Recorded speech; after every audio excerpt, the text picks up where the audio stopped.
Toujours dans le même thème, les autorités marocaines ont décidé d'interdire l'accès au territoire du royaume à tous les voyageurs, quelle que soit leur nationalité, en provenance de Chine. Décision prise à la lumière de l'évolution de la situation sanitaire dans ce pays.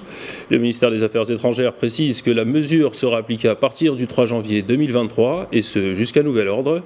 Et note que le Royaume du Maroc a suivi de près ces dernières semaines le développement de la pandémie. Cette mesure exceptionnelle n'entache nullement l'amitié sincère entre les deux peuples et le partenariat stratégique entre les deux pays, auquel le Royaume demeure fortement attaché.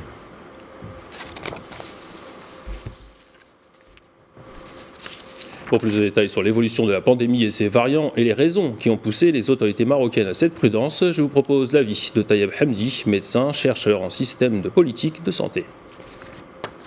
Il s'agit d'1,5 milliard de personnes en Chine dont la majorité écrasante n'ont jamais été infectées par Covid-19.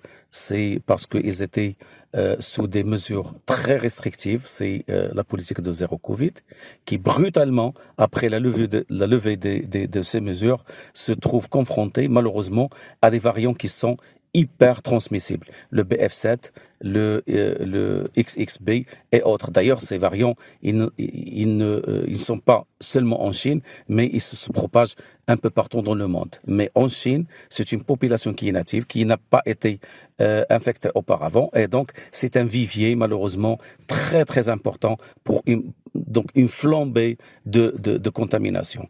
Maintenant, ces variants, ils ne sont pas plus virulents que les variants d'Omicron qu'on a connus, et donc ça ne risque pas chez les personnes qui sont en bonne santé, qui sont vaccinées, ça ne pose pas de problème pour les systèmes de santé, mais la crainte, c'est de voir émerger un variant qui est plus virulent que l'Omicron qu'on a connu. Et cette probabilité, même s'il est faible, ça existe. Alors, si on combine ça malheureusement à l'absence de partage d'informations de la part de la Chine sur l'évolution quotidienne de la pandémie et surtout sur le séquençage, donc les autres pays ont pris des mesures pour donc soit des tests avant l'embarquement, soit des tests à l'arrivée, et le Maroc donc a suspendu le voyage avec les personnes qui viennent de Chine, quelle que soit leur nationalité. Pourquoi? Parce qu'on a, c'est vrai, pour faire face à une crise éventuelle sanitaire, il faut un système de santé qui est résilient, c'est le cas au Maroc.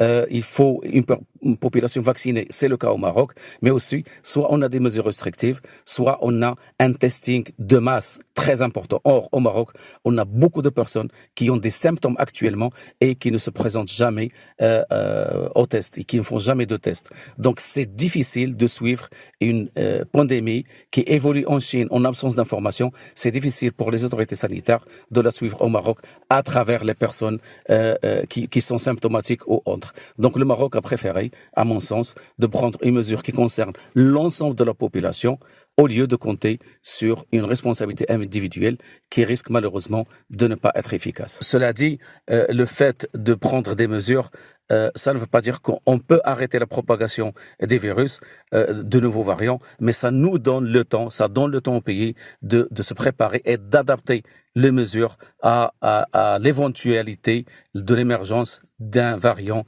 qui est plus virulent, même si cette probabilité, il faut le rappeler, c'est une probabilité qui est encore très très faible selon les experts, mais c'est une volatilité qui existait et qui existe encore plus avec cette propagation massive du virus en Chine.